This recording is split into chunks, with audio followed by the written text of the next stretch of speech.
Okay, hello everyone. My name is Ivana Hussu, and I will be presenting you my research work, which has the title of Improving Equity and Quality, which are the perceived priorities in collaborative global health research.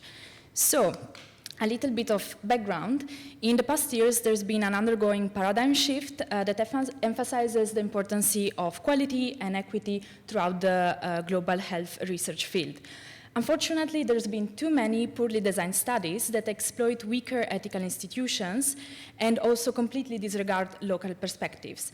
But of course, local perspectives and also equitable partnerships are of main importance if we want to have impactful research outcomes.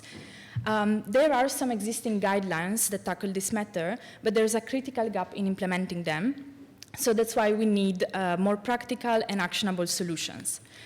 A little bit more background about my setting, which was the Global Digital Health Lab. This is a research group mainly composed of German and Malagasy junior and senior researchers.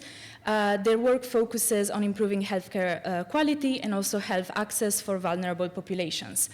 This setting was chosen because they have experience in international collaborations and also because they had an internal interest in improving research equity and quality within their work.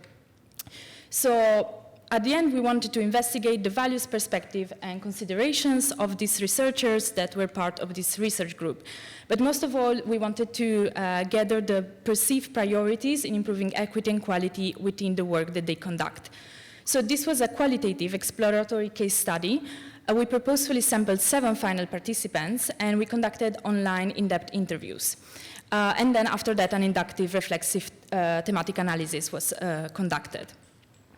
Our data collection process was a bit longer. We had 3 main stages. So we started with a literature review, from which we developed a tool, which we call the Research Practice Guidance Tool. This tool looks something like that. It's divided in 5 main research stages. So from the concept, data collection, data analysis, and interpretation, and then dissemination and conclusion. And each of these stages has some sub-stages and some points that are meant to be discussed within the research group, tackled or at least thought about and discussed. So we shared this tool with the participants prior to the start of the interviews, and during the interviews, this tool was kept on the side from the interviewer and the interviewee, and the questions in the tool were not used as a questionnaire, but just as a tool to spark deeper conversations and to somehow keep the flow and not miss any stage on the way. And during the interview, we wanted the participants to highlight the priorities that they perceive are most important in improving equity and quality. After the interviews, we went on stage 3, where we asked the participants to solve an exercise using the Eisenhower matrix visual framework, which looks something like that. And practically, we asked them to sort each identified priority in one of these 4 quadrants based on the importance and urgency they felt like the priority had. And this framework helped us then somehow layer the data corpus and also to then better analyze the data that we had. So at the end, we got some results. We got 3 main teams, which are approaching research, safe space, and equity continuum. Each of these teams has a couple of sub-teams. So if we start with the first one, approaching research, here we gathered all the priorities that are somehow a bit more technical. As we can see from the first sub-team, research basics. So here, like a lot of priorities, very simple and technical priorities were included. For example, having a clear and relevant research question. And then for the data collection, dissemination, and stakeholder sub-teams, I would like to present you some quotes that I think represent the sub-teams very well.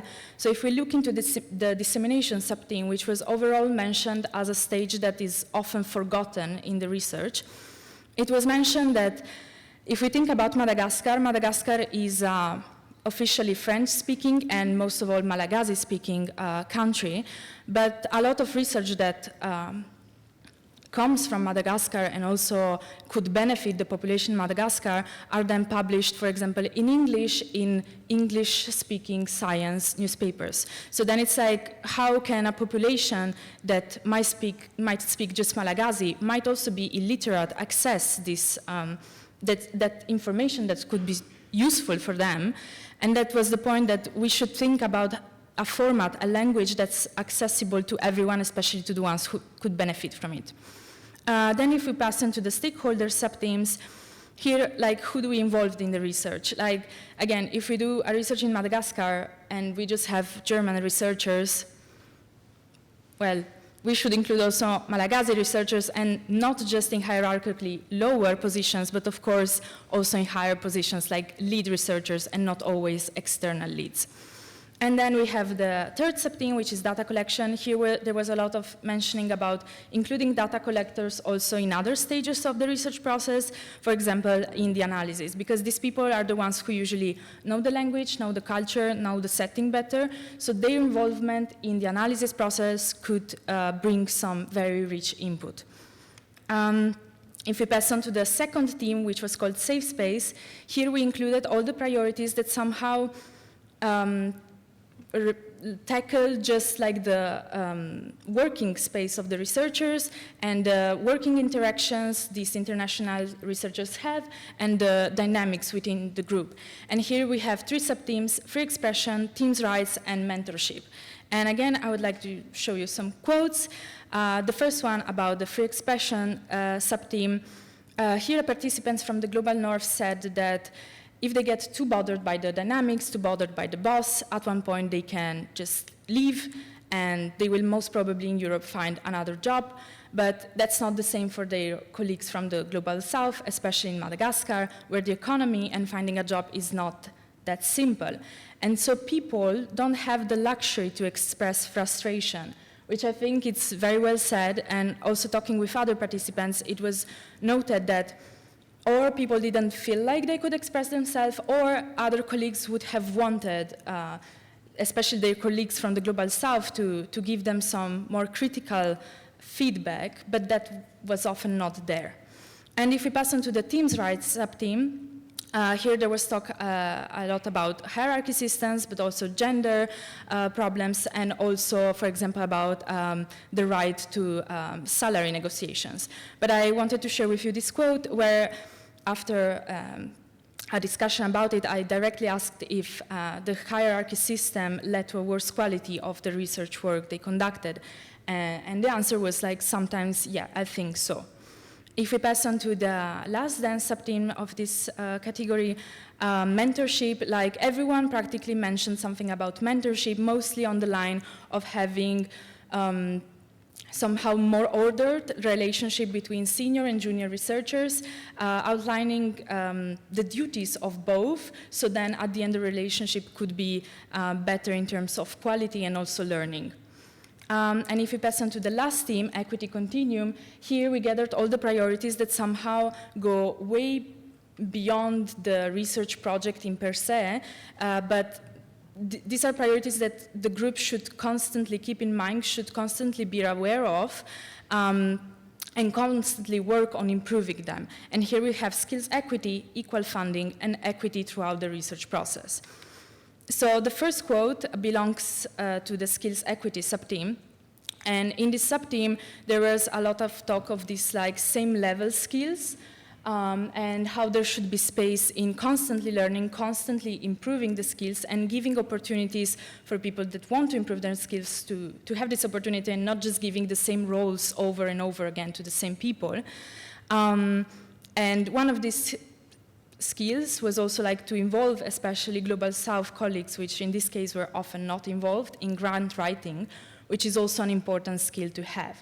And this quote leads us directly to the other subtheme, which was like equal funding, where equal funding is something, again, that goes beyond, because it's a very big matter, and like a small organization, small group, cannot directly change that, but they can make smaller changes within the group to improve the equity of that problematic, which is, again, involving everyone in the grant writing and giving everyone this skill. And then the last subtheme that we have is equity throughout the research process, where I think this quote somehow summarizes it all, where like, yeah, we know that these equity problems are there, we are aware of them, but at the end, like, the action is important. And here this participant said, like, it's nice to have all these guidelines and all these things written down, but then if nobody uses them, where does that leave you? So really, not just thinking about them and being aware of them, but acting with that. And at the end, we somehow got to main outcomes, and it's like that in this specific group, like, everything should be approached together, and all these technical priorities should lead to a common same level understanding of things and a common same level involvement of everyone. But most importantly, each reflection, discussion, and action of the research group should be taken together. Everyone should agree, and most importantly, the Global South colleagues should be there, but even more importantly, they should be listened to. And of course, this could then improve equity, quality, but most importantly, again, also the impact of the research that it's conducted. And as a little conclusion, I just want to say that, I mean, this just gives like a little glimpse into the challenge of equity in global health research. Would be super interesting to see other researchers, like especially in other South and North areas, like Latin America, North America, not just like African and European. And for the end, I would like to leave you with this quote, which I think was very nicely said. So you can't work on making things more equitable if you don't understand how unequitable they are, and if you don't see how you yourself contribute to that inequity. And as an end, I just want to thank the Global Digital Last Mile Health Research Lab, because they enabled me to do this study. And thank you for listening, and that's it.